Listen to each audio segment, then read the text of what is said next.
في الدرس الماضي تكلمنا عن أحاديث باب ما جاء في القبلة.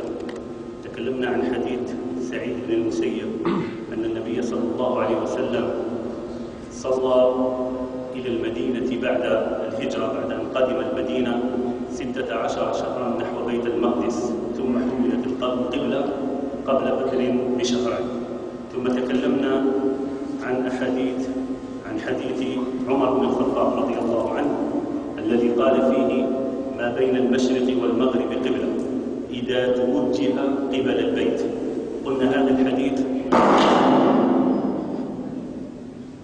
هذا الحديث رواه الإمام الترمذي عن أبي هريرة عن رسول الله صلى الله عليه وآله وسلم. وتكلمنا عن بعض أحكام القبلة.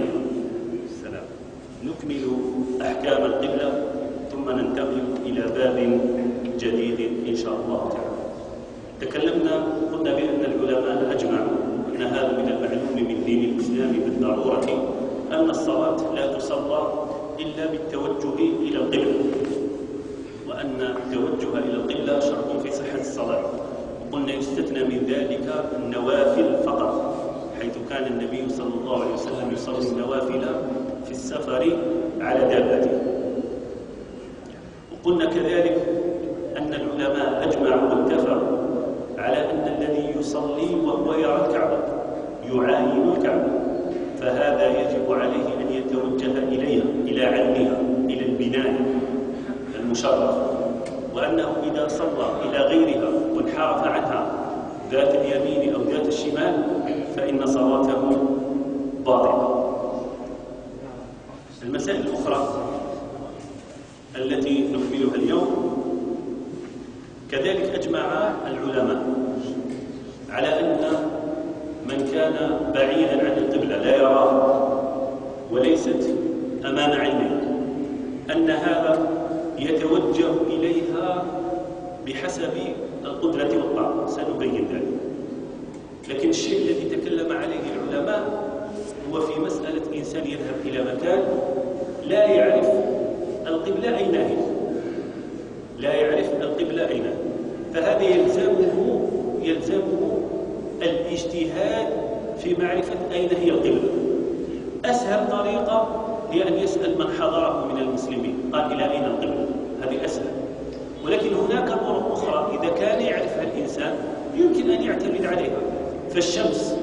فالشمس علامة وأمارة بينة على القبلة. نحن في بلاد المغرب قبلتنا إلى مشرق الشمس، فحديث عمر ما بين المغرب والمشرق قبلة، نحن تصبح عندنا ما بين الجنوب والشمال قبل المشرق. فقط عندنا القبلة بالضبط في الجزائر كما يقول العلماء هي مع شروق الشمس زائد 4 قامة، يعني قامة الإنسان المعتدل. ولكن العلماء قالوا أن هذه العلامة بينة، أن الشمس في الليل هناك نجوم محددة تعرف بها القبلة. هناك 3 نجوم تأتي في خط مستقيم واضح، لما تكون السماء صحو يراها الإنسان واضحة في اتجاه القبلة، حيثما ذهب الإنسان يراها. وهناك من يستطيع معرفة القبلة بالرياح، ومنهم من يعرف القبلة بغير ذلك. الآن هناك في هذه الأجهزة الهواتف الذكية هذه كثير منها فيها جهاز تحديد القبلة، جهاز خاص لتحديد القبلة. تضع هذا الهاتف في مستوى معتدل فيوجهك إلى القبلة، وهذه أمارة تكفي.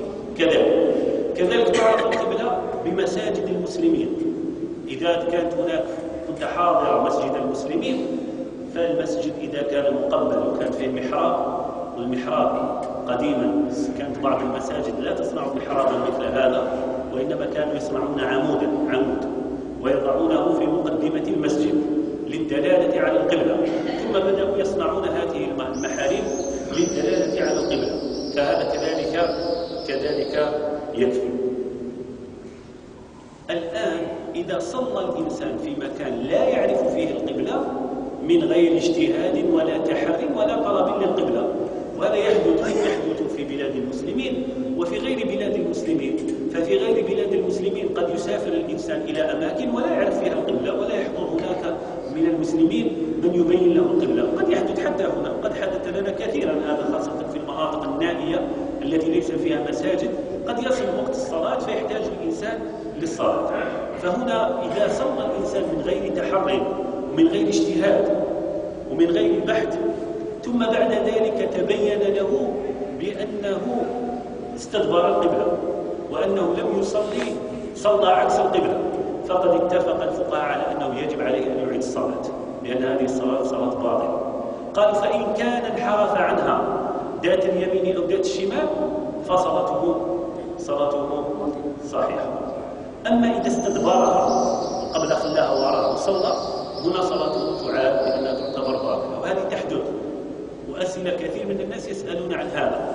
بعض الناس يتساهلون، ربما يذهب للغابة مع الأهل تاعه، ربما يذهب إلى البحر، ربما يذهب إلى مناطق هكذا في الجبال رحلة أو شيء من هذا القبيل تحضره الصلاة، يريد أن يصلي، لا يجب من يسأله من المسلمين، ولا يمكنه أن يعرف اتجاه القبلة بسبب أن الشمس قد تحركت في كبد السماء، أو أن الأرض الجو غيم أو غيرها من الأمور، فيصلي ويتبين له بعد ذلك أنه استدبر القبلة، صلى عكس القبلة، فهذه صلاة باطلة، عليه أن يعيدها ما دام أنه لم يتحرك. ولكن إذا كان انحرف انحرافا صغيرا فهذا صلاته صحيحة.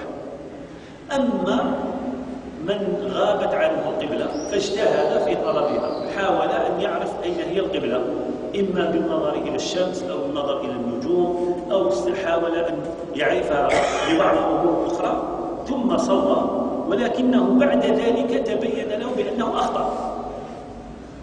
مرة إنسان سألني، هو بحث عن القبلة بالنجوم، هناك علامة واضحة للنجوم، لكن المشكلة أنه عكس، فصلى عكس ما دلت عليه النجوم، وصلى بس استدبر القبلة. فالعلماء هنا قالوا هذا الذي يجتهد ويحاول أن يعرف اتجاه القبلة بالطرق الشرعية، أو يسأل. مرة أحدهم كذلك يسأل إنسان فدله على القبلة، ثم تبين له بأنه كان مخطئا، ربما الرجل لم يكن يصلي واستحرى وكذا، احنا في الجزائر هذه تحدث يعني، فصلى عكس القبلة. فما حكم هذا؟ قالوا هذا الذي اجتهد وتحرى وحاول أن يعرف أين هي القبلة وأخطأ، هذا له حالتان: إما أن يتبين بأنه أخطأ في الوقت، كان الوقت لم يخرج بعد وعلم بأنه أخطأ، فهذا يعيد الصلاة ما دام في الناس. وإما أن يخرج وقت الصلاة ويتبين بعد ذلك، فبعد خروج الصلاة لا يطالب بإعادتها. لماذا؟ ما الفرق؟ قالوا الفرق أنه في وقت الصلاة وهو قد أخطأ القبلة صلاته باطلة، وما زال من الوقت ما يسمح له بالاستدراك وأن يعيد الصلاة. لكن بعد خروج الوقت لا يكلف الله نفسا إلا وسعها، هو اجتهد، كان الواجب عليه أن يجتهد وقد اجتهد فأدى ما عليه، ما دام خرج الوقت خلاص، فهو صلى الصلاة في وقتها على حسب ما طلب منه الشرع، فقد أخطأ ولا يكلف الله نفسا إلا وسعها. لكن إذا كان صلى أو علم بخطئه في الوقت فهذا عليه أن يعيد الصلاة. هذا مذهب المالكية. أما الإمام أبو حنيفة النعمان رحمة الله عليه فهو يقول بأن الذي لا يعرف القبلة ثم يجتهد فيها ثم يخطئ ثم يصلي ثم يتبين له بأنه أخطأ لا يعيد، سواء عرف في الوقت أو بعد خروج الوقت. قالوا لأنه قد أدى ما عليه وقد صلى وانتهى. طبعا مذهب مالك أحوط. قال الإمام الباجي من المالكية رحمة الله عليه، قال أما أنا فأستحب لمن لا يعرف القبلة أن يؤخر الصلاة إلى آخر وقتها، فربما ظفر بما يدله على الاتجاه الصحيح للقبلة. يعني الإنسان إذا راح يصلي صلاة الظهر وهو لا يعرف القبلة في مكان لم يعرف القبلة ولم يجد من يدله على القبلة، قالوا يحاول أن يجتهد ويعرف القبلة، لا يصليها عند دخول الوقت وإنما يؤخرها حتى يقرب وقتها للخروج. قال لأنه في هذه الفترة قد يأتي له دليل على القبلة أو من يبين له القبلة فيصلي الصلاة صحيحة إلى القبلة.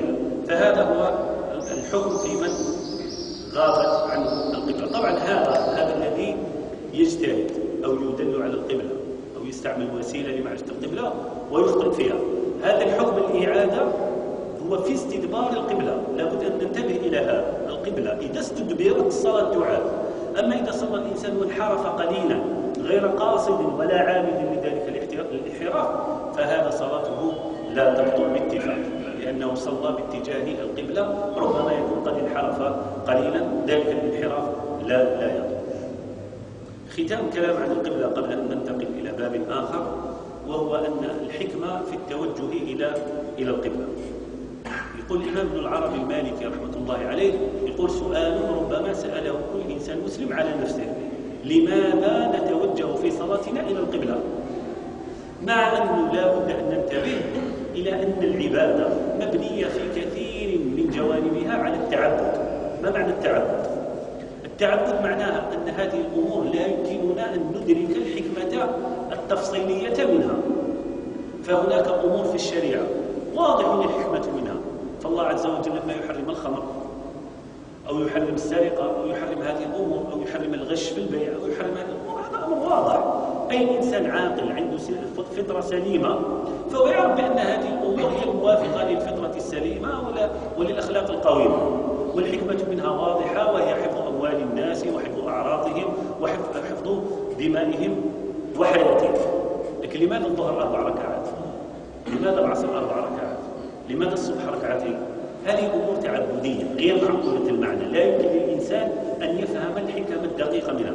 فيها حكمة لأن الله عز وجل هو الحكيم الخبير سبحانه وتعالى، لكن هذه الحكمة ليس بالضرورة أن تظهر لنا، وخاصة في هذه الأمور التعبدية. يعني الواحد يقول لك: لماذا الظهر 4؟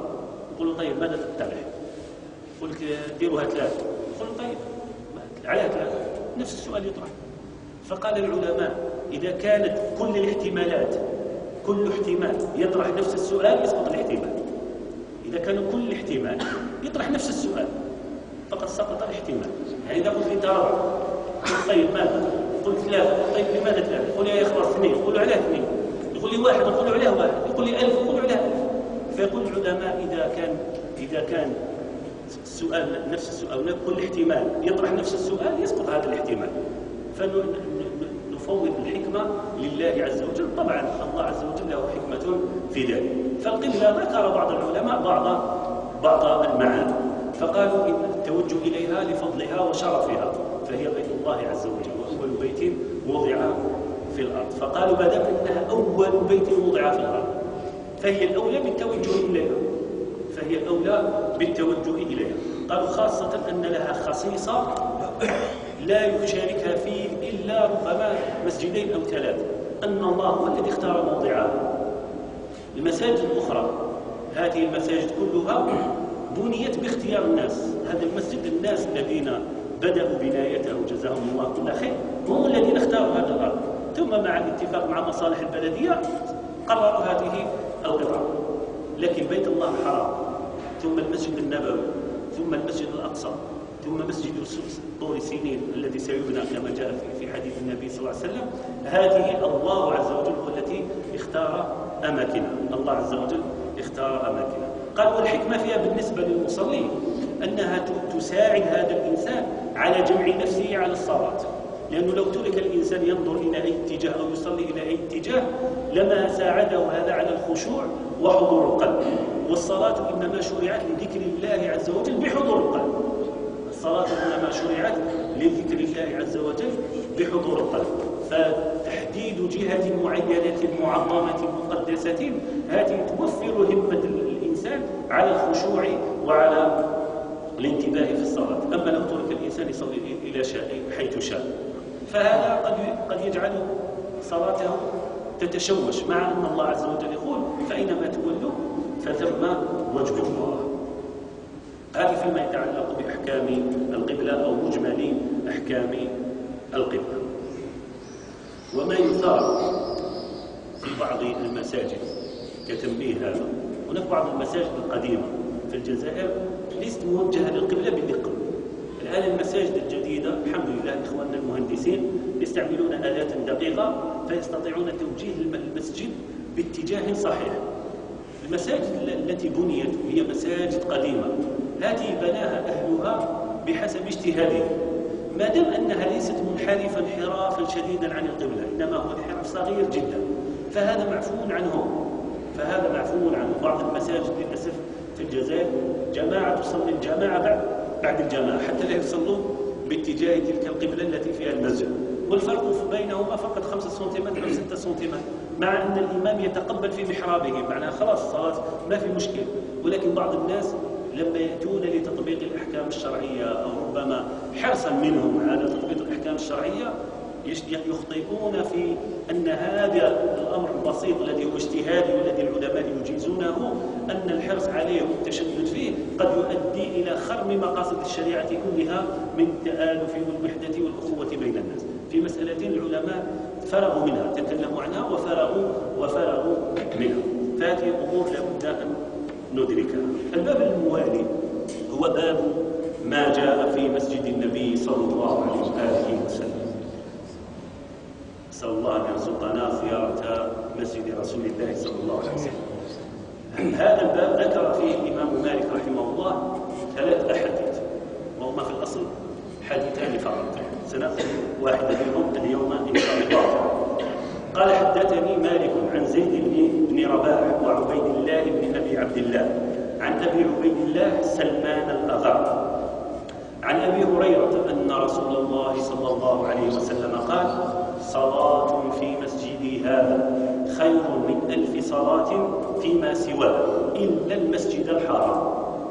قال حدثني يحيى عن مالك عن زيد بن رباح وعبيد الله بن أبي عبد الله عن أبي عبد الله سلمان الأغر عن أبي هريرة رضي الله عنه أن رسول الله صلى الله عليه وسلم قال: صلاة في مسجدي هذا خير من 1000 صلاة فيما سواه إلا المسجد الحرام. هذا الحديث حديث صحيح، رواه مالك بهذا السند الصحيح في الموطأ، ورواه الإمام البخاري ومسلم في صحيحيهما من طريق مالك. الإمام البخاري رواه عن الإمام عبد الله التنسي عن مالك عن نافع عن ابن عمر. زاد مسلم في آخر هذا الحديث، الإمام مسلم لما روى هذا الحديث وش قال؟ قال رسول الله صلى الله عليه وسلم: صلاة في مسجدي هذا خير من 1000 صلاة فيما سواه وإني آخر الأنبياء وإن مسجدي آخر المساجد. وإني آخر الأنبياء وإن مسجدي آخر المساجد. هذا الحديث وارد في فضل الصلاة في مسجد رسول الله صلى الله عليه وآله وسلم. وهذا مسجد النبي صلى الله عليه وسلم والمسجد الحرام والمسجد الأقصى كما سنشير مساجد لها أحكام خاصة سنتكلم عن بعضها اليوم إن شاء الله تعالى. فيقول النبي صلى الله عليه وسلم: صلاة، وهي نكرة في اللغة العربية. المبتدأ لا يكون نكرة إلا لأسباب. هنا جاءت نكرة حتى يبين النبي صلى الله عليه وسلم أن صلاة واحدة، مقصود صلاة واحدة، فنكرت لتدل على الوحدة. وإلا في العربية لا يجوز الابتداء بالنكرة. في الألفية قال: ولا يجوز الابتداء بالنكرة ما لم تفد كعند زيد نمرة. لكن النبي صلى الله عليه وسلم قال: صلاة، يعني صلاة واحدة في مسجدي، واحدة يصليها الإنسان فيها هذا الأجر. ثم قال: في مسجدي هذا، ويقصد بمسجده صلى الله عليه وسلم هو المسجد النبوي. ولكن النبي صلى الله عليه وسلم قال: في مسجدي هذا. هذه كلمة هذا أثارت بعض الأمور عند بعض العلماء كالإمام النووي رحمة الله عليه. قال: قصد النبي صلى الله عليه وسلم لما قال مسجدي هذا معناها مسجده كما هو في وقته، وأن ما زاد عليه بعد ذلك ليس فيه هذا الفضل والأجر. وآخرون قالوا لا، قالوا هذا للتعيين فقط، من باب التأكيد فقط. وسنرجع إلى هذه المسألة: هل الفضل هذا خاص بالصلاة في المسجد النبوي؟ طبعا الذين زاروا المسجد النبوي يعرفون بأن مسجد النبي صلى الله عليه وسلم صغير جدا، كما كان في الأول هو صغير جدا. نحن نقرأ في الأحاديث في وصف مسجد رسول الله أنهم يقولوا: كان أبو هريرة وغيره من الصحابة من أهل الصفة ينامون في آخر المسجد. الصفة هذه الآن بينها وبين منبر النبي صلى الله عليه وسلم حوالي 20 متر فقط، معناها آخر مسجد النبي صلى الله عليه وسلم هو 20 متر. وفي حديث آخر كان النبي صلى الله عليه وسلم يخطب في المنبر، فكان عبد الله بن مسعود قادما، فقال النبي صلى الله عليه وسلم: اجلسوا. فجلس في الطريق قبل أن يصل إلى المسجد، فقال له النبي صلى الله عليه وسلم: لما جلست؟ أقبل. قال: سمعتك تقول اجلس، فجلس. احنا ربما يسمع الإنسان هذا يتصور بأن عبد الله بن مسعود كان بعيدا كيف حدثه النبي صلى الله عليه وسلم وتحدث معه فوق المنبر. والحقيقة أن المسجد كان صغيرا، ثم أخذ المسجد في التوسع، وبدأ التوسع في زمن عمر رضي الله عنه، وأول من وسع المسجد النبوي، ثم جاء عثمان رضي الله عنه فوسعه توسعة كبيرة وبذل فيه من ماله الكثير، ثم وسع توسعة أكبر في زمن الوليد بن عبد الملك. الوليد بن عبد الملك بن مروان من خلفاء بني أمية كان له من الفضل أنه وسع المسجد الحرام والمسجد النبوي والمسجد الأقصى، وهذا لم يجتمع لأحد غيره، أنه أكرمه الله بتوسيع المساجد الثلاث. ثم في زمن بني العباس وسع مرتين، ثم كانت التوسعة الكبرى في زمن العثمانيين، والآن في الآن هذه التوسعة الأخيرة في زمن الدولة السعودية. فالمسجد آخذ في التوسع، والآن هناك مشروع كبير لتوسيع المسجد، حتى سقيفة بني ساعدة ستدخل في المسجد. هناك مشروع كبير جدا لتوسيع المسجد. أما في زمن النبي صلى الله عليه وسلم فكان صغير جدا. فهذه كلمة هذه أثارت إشكال عند بعض العلماء، هل الفضل هذا خاص فقط بالمسجد كما كان في زمن رسول الله صلى الله عليه وسلم، أو أن كل ما أضيف له فيه هذا الفضل، وسنشير إليها. وهذه تؤكد كذلك أن فهم الكتاب والسنة منبني أساسا على العربية، وأن الذي لا يفهم العربية ولا يعرف العربية لا يمكنه أن يعرف أو يفهم مقصود رسول الله ومقصود الله عز وجل في كتابه، فالشريعة عربية. قال صلاة في مسجد هذا خير منه. الخيرية هذه إنما هي في الثواب والأجر، إنما هي الثواب والأجر كما بينه صلى الله عليه وآله وسلم. قال من 1000 صلاة فيما سواه، قال من 1000 خير من 1000 صلاة. فقال العلماء معنى هذه من 1000 صلاة معناها الصلاة في مسجد النبي صلى الله عليه وسلم أكثر من 1000، لأنه قال صلاة في مسجدي خير من 1000 صلاة، فهي تزيد على 1000 صلاة. قال والله يزيد لمن يشاء سبحانه وتعالى. معنى قد يصلي الإنسان في المسجد النبوي فيأخذ 1000 وآخر يأخذ أكثر. جاءت رواية واحدة فيها ك1000 صلاة، ك1000 هذه محدودة، كأنها تقول لو 1000 صلاة تمام، ولكن لما قال من 1000 صلاة خير من 1000 صلاة، وفي رواية أخرى عند البخاري ومسلم قال أفضل من 1000 صلاة فيما سوى. ما دام أفضل منه فهي تتجاوز 1000 صلاة، وهذا فضل الله عز وجل سبحانه وتعالى، ولكن هذا في الثواب والأجر وليس في العدد، وليس في العدد. يرحمك الله. معناها ماهوش إنسان يصلي صلاة في المسجد النبوي تحسب له 1000، وإنما يحسب له أجرها 1000، وسنرجع إلى هذا. قال إلا المسجد الحرام. هنا استثنى. النبي صلى الله عليه وسلم يقول بأن الصلاة في مسجده أفضل من الصلاة في المساجد الأخرى ب1000 إلا المسجد الحرام. انظروا العلماء كيف اختلفوا. أكثر العلماء ماذا قالوا المقصود صلاة في مسجدي هذا خير من 1000 صلاة فيما سواه من المساجد إلا المسجد الحرام، فالصلاة فيه أفضل. هذا أكثر ما قال العلماء. بعض العلماء من السادة المالكية قالوا ليس هذا هو المقصود. قالوا المقصود الصلاة في مسجدي هذا أفضل من 1000 صلاة أو خير من 1000 صلاة فيما سواه من المساجد إلا المسجد الحرام، فهي أفضل منه ولكن ليست ب1000 مرة، لأنهم يرون أن الصلاة في المسجد النبوي أفضل من الصلاة في المسجد الحرام، وأن المدينة أفضل من مكة كما سنشير إلى ذلك لاحقا. فهذا الاستثناء فهمه بعض العلماء بهذا الوجه، وفهمه علماء آخرون بوجه آخر، مع أن الاستثناء في أصل العربية في هذا المعنى لا يقتضي تفضيلا. يعني لما قال النبي صلى الله عليه وسلم صلاة في مسجدي أفضل من 1000 صلاة فيما سواه من المساجد إلا المسجد الحرام، يحتمل يقول إلا المسجد الحرام فهما متساويان، أو يقول إلا في المسجد الحرام فالمسجد الحرام أفضل، أو يقول إلا في المسجد الحرام فهو أفضل دون 1000. هذا كله احتمال، ولكن هذا اختلف فيه العلماء لأن الكلام العربي حمال أوجه. هذا معنى هذا الحديث عامة. أما المسائل التي أثارها العلماء في هذا الحديث فسنذكرها مسألة بتوفيق الله. المسألة الأولى هي التي أشرنا إليها، وهي هل الفضل الذي ذكره النبي صلى الله عليه وسلم هو 1000 صلاة، هل هذا خاص بالمسجد في حدوده التي كان عليها في زمن النبي صلى الله عليه وسلم؟ وبهذا المعنى يضيق الفضل والأجر، ويصير الإنسان إذا صلى في المسجد النبوي ولكنه لم يصلي بالقرب من الروضة الشريفة، معنى هذا أنه لم يأخذ أجر 1000 صلاة. هذا الذي رجحه الإمام النووي، قال لأن النبي صلى الله عليه وآله وسلم قال مسجدي هذا، ولو قال مسجدي وسكت لكان المعنى حيثما بلغ المسجد، ولكنه قال مسجدي هذا. فهنا هل نغلب الاسم أو الإشارة؟ إذا غلبنا الاسم قال النبي صلى الله عليه وسلم مسجدي، والآن الذي نصلي فيه الآن هو مسجد رسول الله في حدوده الكبرى.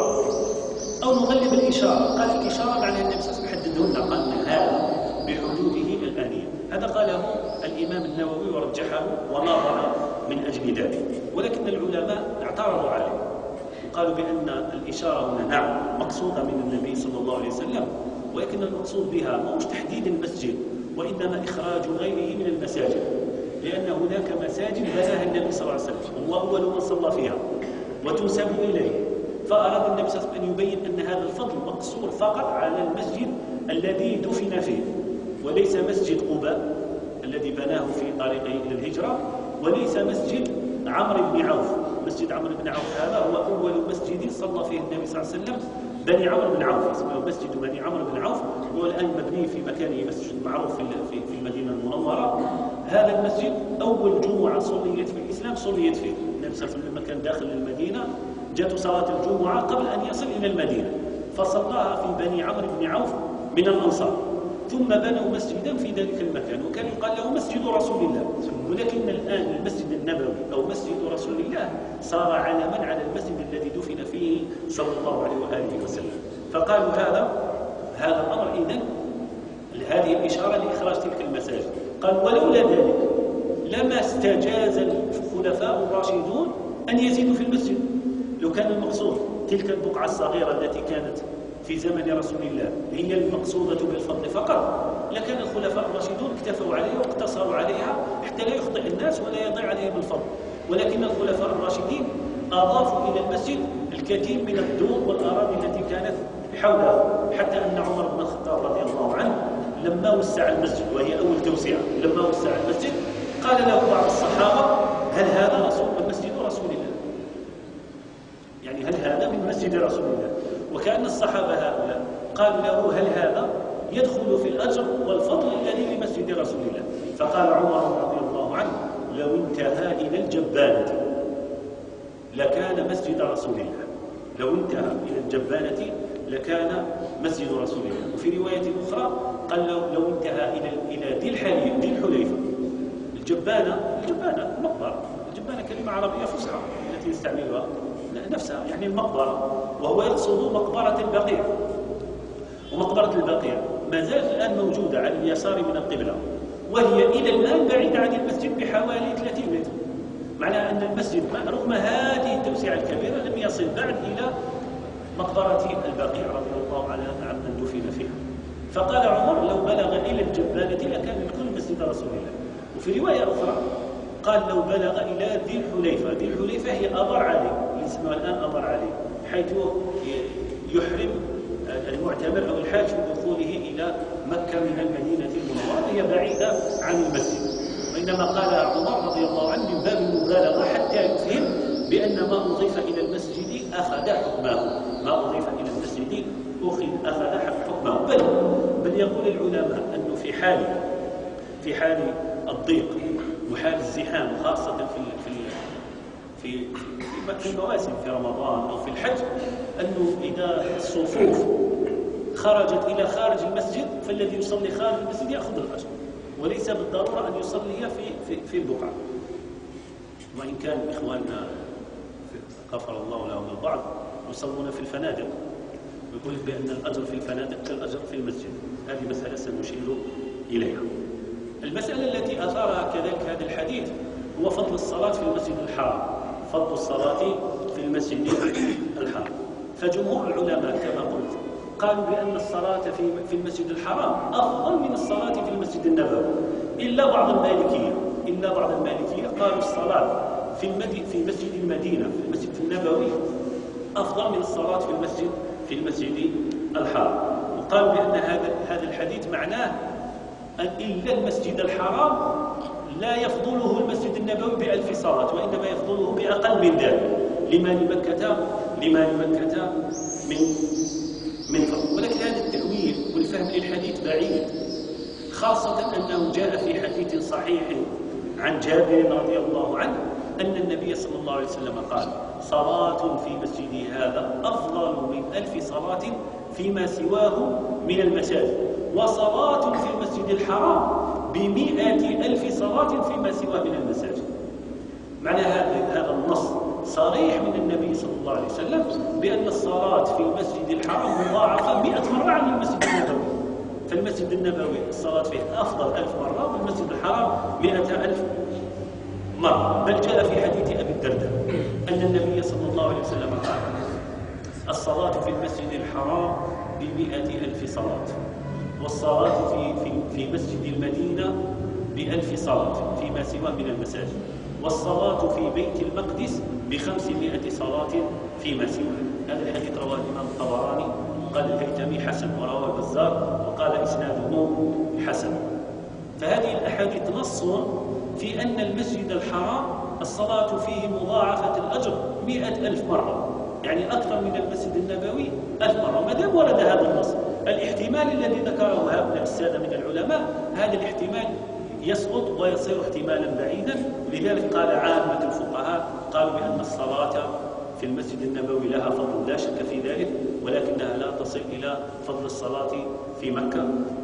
وهذا أمر لا مدخل فيه للاجتهاد والنظر، أن يجتهد الإنسان ويفضل بين مسجد ومسجد، إنما هذا لا بد أن يكون توقيفا عن رسول الله صلى الله عليه وسلم، بد أن يكون وحيا عن رسول الله صلى الله عليه وسلم. وجاء هذا النص صريحا في سنن ابن ماجه وفي معجم الطبراني ومسند البزار بالسند الصحيح إلى رسول الله صلى الله عليه وسلم. فقط هؤلاء المالكية والإمام ابن نافع المدني والإمام مالك، هؤلاء يفضلون المدينة على مكة، يفضلون المدينة على مكة، لأن العلماء اختلفوا أيهم أفضل، مكة أو المدينة. فبعض العلماء يقولون بأن مكة هي الأفضل، وهذا هو المشهور والمعروف، ولكن هناك من العلماء من يقول بأن المدينة هي الأفضل وليست مكة. وهذا قول عمر رضي الله عنه، عمر الخطاب يعتبر المدينة أفضل من مكة، وهو قول الإمام مالك وقول بعض المالكية، وله أدلتهم. وسيأتي هذا إن شاء الله تعالى، سيأتي هذا الكلام في درس لاحق بعد سنوات ربما، في كتاب الجامع من كتاب الموطأ. في كتاب الجامع في الموطأ هناك باب اسمه باب ما جاء في المدينة، وباب جامع ما جاء في أمر المدينة. أذكر فيه الإمام مالك بعض الأحاديث عن رسول الله في فضل المدينة. ولكن هذه المسألة مبنية، تفضيل المسجدين مبنية على تفضيل أي المدينتين. فجمهور العلماء، هذه باختصار يعني نترك التفصيل إلى وقت لاحق، جمهور العلماء يقولون مكة أفضل. لماذا؟ قالوا لأن الله عز وجل جعل فيها البيت الحرام، ولما جعل فيها البيت الحرام جعل فيها عبادة الحج وغير ذلك. قالوا وإنما البقاع تشرف بالعبادات التي فيها، قال ولا أعظم من العبادات التي تكون في مكة. قالوا أما من حيث الدليل فلقول الله أو قول النبي صلى الله عليه وسلم لما أخرج من مكة التفت إلى المدينة فقال والله إنك لأحب البقاع إلى الله وأحب البقاع إلي، ولولا أن قومك أخرجوني ما كنت لأخرج. قالوا هذا نص صريح من النبي صلى الله عليه وسلم بأن مكة هي أحب البقاع، وأن إلى الله وأحب البقاع إلى رسوله صلى الله عليه وسلم، وأنه خرج منها مضطر. الآخر قالوا هذا الحديث صحيح، ولكن قالوا هذا الحديث قاله النبي صلى الله عليه وسلم قبل أن يستقر في المدينة، فلما استقر في المدينة جاءه وحي بأن المدينة صارت أفضل من مكة، ودعا للمدينة. بماذا دعا؟ قال النبي صلى الله عليه وسلم اللهم إني أدعو للمدينة بضعفي ما دعا إبراهيم لمكة. فالإمام مالك بهذا الحديث قال المدينة أفضل، قال لأنه دعا إبراهيم عليه السلام دعا لمكة بذلك الخير فصارت بين الله الحرام وغير ذلك. النبي صلى الله عليه وسلم دعا للمدينة بضعفي ما دعا إبراهيم عليه السلام لمكة. لاحظ أن الاجتهادات بين العلماء تتزاحم، وكل منهم ينظر في جانب معين. فقلت لذلك الإمام مالك قال بهذا، وبعض العلماء قالوا مكة أفضل، ولكن المدينة حيث دفن النبي صلى الله عليه وسلم البقعة الشريفة والروضة أفضل من الكل، لأن النبي صلى الله عليه وسلم قال بأن ما بين بيتي ومنبري روضة من رياض الجنة، كما سيأتي هذا الحديث الموالي في الموطأ. فقالوا هذه البقعة النبي صلى الله عليه وسلم يقول بأن هذه البقعة من الجنة، وقال النبي صلى الله عليه وسلم لموضع صوت من الجنة خير من الدنيا وما فيها. قالوا وهذه البقعة ليست موضع صوت، الروضة بقعة كاملة. قالوا كذلك هذا دليل على تفضيل المدينة على مكة المكرمة.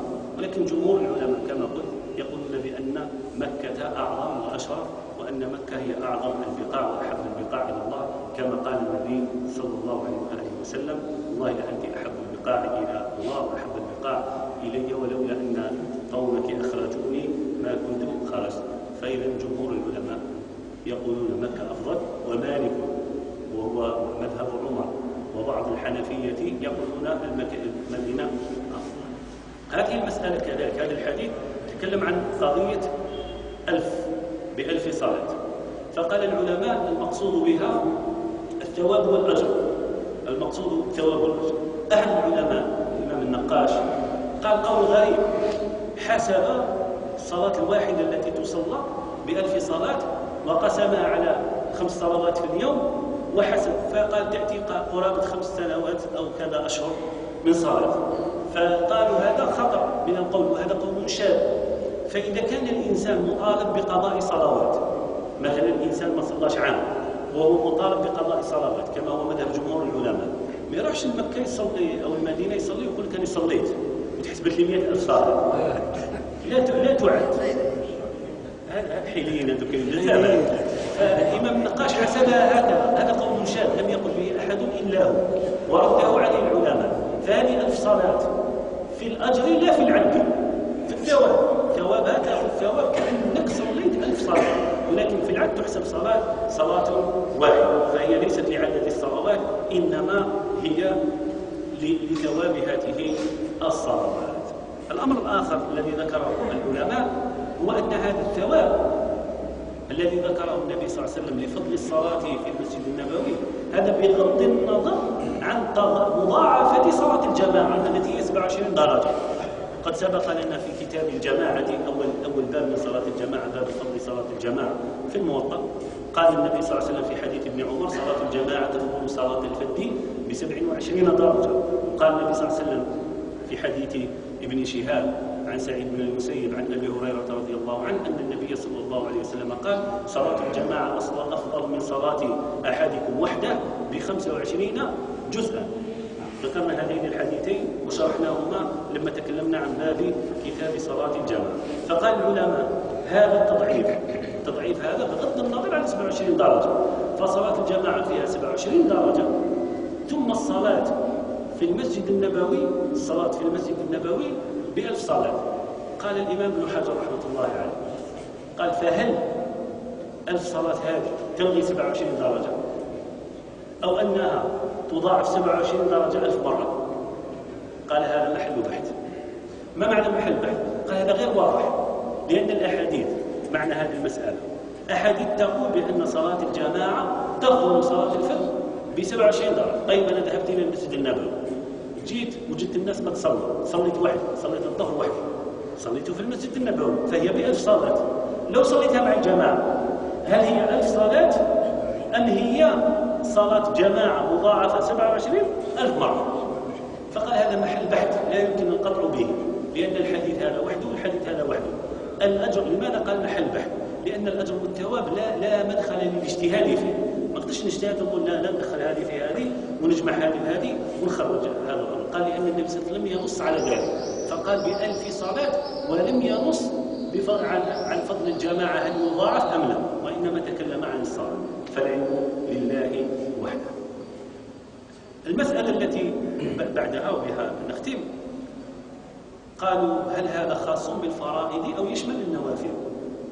هذا النبي صلى الله عليه وسلم لما يقول: صلاة في مسجد هذا خير من 1000 صلاة فيما سواه إلى المسجد الحرام، هذا يقصد به صلى الله عليه وآله صلاة الفريضة، وهي التي إذا أطلق الشرع كلمة الصلاة تنصرف إليها، إذا سمعنا الصلاة معناها الفريضة، أم أن هذا يشمل الفرائض والنوافل؟ الإمام الطحاوي من الحنفية قال هذا الحديث خاص بالفرائض فقط. قال لأن النافلة، لماذا؟ قال لأن النبي صلى الله عليه وسلم قال أفضل صلاة أحدكم في بيته إلا المكتوبات، فالنافلة تستحب أن تكون في البيت. قالوا كذلك هذا الحديث لماذا هو خاص بالفرائض دون النوافل؟ قال لأن الصلاة إذا أطلقت في لفظ الشرع فهي تتجه مباشرة إلى الفرائض، وهنا النبي صلى الله عليه وسلم يبين، فنمشيها على عادة الشرع في إطلاق ذلك. تبقى أن صلاة النافلة الأصل أنها تصلى في البيوت، ما دام أنها تصلى في البيوت فمعنى هذا أن صلاة النافلة في المسجد النبوي أو المسجد الحرام لا يضاعف أجرها. هذا مذهب الإمام الطحاوي وبعض الحنفية، لكن جمهور الفقهاء قالوا لا، إنما يضاعف فيها كل صلاة يصليها الإنسان فرضا أو نافلة، لأن النبي صلى الله عليه وسلم قال صلاة وأطلقها وهي تشمل كل صلاة، فالنافلة تسمى صلاة والفريضة تسمى صلاة. قال ويمكن أن نقول بأن صلاة النافلة في بيوت مكة والمدينة، صلاة النافلة في بيوت مكة والمدينة تضاعف أكثر مما تضاعف صلاة النافلة في غيرها من المدن. قد يمكن أن نقول هذا على اعتبار أن النافلة الأصل فيها أنها تصلى في البيوت ولا مانع من ذلك. وأكثر العلماء كما قلت يقولون بأنها تشمل النافلة والفريضة. سئل الإمام مطرف المدني تلميذ مالك قال هل هذه الفضيلة للفرائض دون النافلة أم لهما؟ قال بل هما للفريضة والنافلة. فقد روى ابن سحنون في تفسيره للموطأ أن عمر بن الخطاب رضي الله عنه كان يقول جمعة خير من جمعة ورمضان خير من رمضان في مكة وفي المدينة. يقول جمعة في المدينة خير من جمعة في غيرها، ورمضان في المدينة خير من رمضان في غيرها. وهذا الذي طرح بعض العلماء هل الحسنات تضاعف كما تضاعف الصلوات أم هي خاصة بالصلوات؟ فبعض العلماء قالوا تضاعف، وآخر قالوا لا، الأجر لا يمكن عده، الأجر لا يمكن الاجتهاد فيه، فلا بد أن يأتي النص. قالوا النص جاء خاصا بالصلاة ولم يأتي عاما، ولكن آخر قالوا فضل مكة والمدينة يشمل كل هذه العبادات والطاعات، لذلك كان يستحب الكثير من السلف الصيام في مكة والمدينة. وبالمقابل كذلك تكلموا عن السيئات، هل السيئات تضاعف كذلك أم لا؟ فكثير من العلماء يقولون بأن السيئات تضاعف في مكة والمدينة بسبب الحرمة، حرمة المكان. الإنسان يعني يذهب إلى بيت الله يعصي، وإن كان هذا يفعله بعض الناس للأسف الشديد. فهذه المسائل أكثر المسائل التي أشار إليها العلماء. وفضل المسجد النبوي سنكمل الكلام عليه الأسبوع المقبل لما نتكلم عن حديث الروضة الشريفة. قلت فقط أنبه إلى مسألة اختلف فيها العلماء المعاصرين، وهي تهم خاصة من يذهب إلى البقاع المقدسة. نسأل الله أن يرزقنا حج بيته وزيارة مسجد النبي صلى الله عليه وسلم. من المظاهر التي شاهدناها أن كثير من الناس في المسجد الحرام والمسجد النبوي يكتفي بالصلاة في الفندق، ويصلون جماعة في الفنادق في أيام المواسم في الحج أو العمرة. طبعا لما تحدثوا يقول لك هذا كله مسجد الحرام وهذا كله المسجد النبوي. وهذه مسألة أفتى بها بعض العلماء. نعم هناك بعض العلماء أفتى لهم بهذه الفتوى، فصاروا يحرمون أنفسهم من الصلاة في المسجد الحرام، يصلي في الفندق ويبقى في الفندق للدردشة والهضرة وكذا، إنه الغاشي ويكون غاشي وزحام. النفس لكن هذا من ثواب وأجر الحج الصبر على هذا النصب. ولكن جاءت هذه الفتوى والنفس الإنسانية دائما تميل إلى الأسهل هكذا. لذلك الإمام الشاطبي يقول لك مقصد الشريعة من العبد أن يخرج من داعية هواه إلى التزام أمر الله. هذه العبودية لله، أنك تخرج من الهوى. أنت تحب حاجة لكن الشرع ما لك دير حاجة، ما تديرش الحاجة اللي تخرج عليها، دير الحاجة اللي أمرك بها الشرع.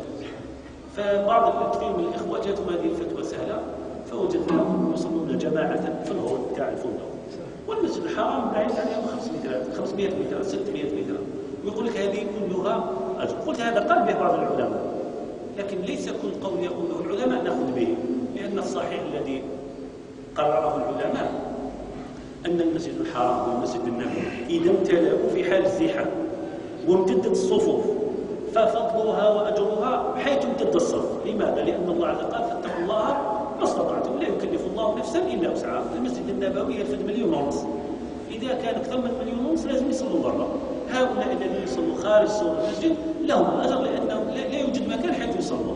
أما المسجد فارغ وتصلي في غرفة الفندق وتصلي في الفندق وتقول لا هذه كلها المدينة وهذه كلها مكة. الذين قالوا هذا استدلوا باستدلال غريب. قال الله عز وجل في مكة قال الله عز وجل سبحان الذي أسرى بعبده ليلا من المسجد الحرام إلى المسجد الأقصى الذي باركنا حوله. قالوا والنبي صلى الله عليه وسلم ثبت في الأحاديث أنه أسري به من دار أم هاني بنت أبي طالب أخت علي بن أبي طالب رضي الله عنه، وهي لم تكن في المسجد. قالوا معنى هذا أنها مكة كلها مسجد حرام. طبعا هذا الاستدلال غير نص في المسألة، لأنه ببساطة نقول بأن هذه الآية جاءت على تغليب المسجد الحرام على مكة. ما معنى التغليب؟ مسجد دار أم هاني هذه كان لم يكن في المسجد لكنه كان قريبا، فما يقول سبحان الذي أسرى بعبده من دار أم هاني من المسجد الحرام تغليبا. هذه واحد. الأمر الثاني أم هاني هذه دارها الآن دخلت في المسجد الحرام.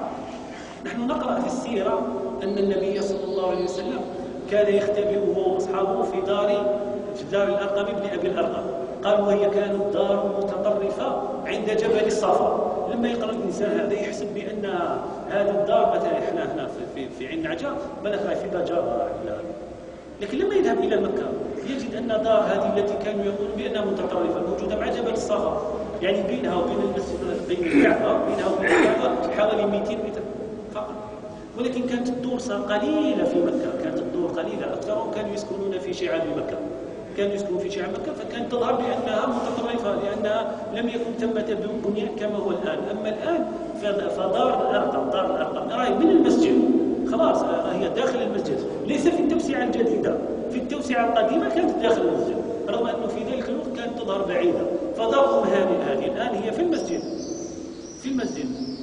فلفظ النبي صلى الله عليه وسلم قال المسجد الحرام ولم يقل في مكة ولم يقل في الحرم.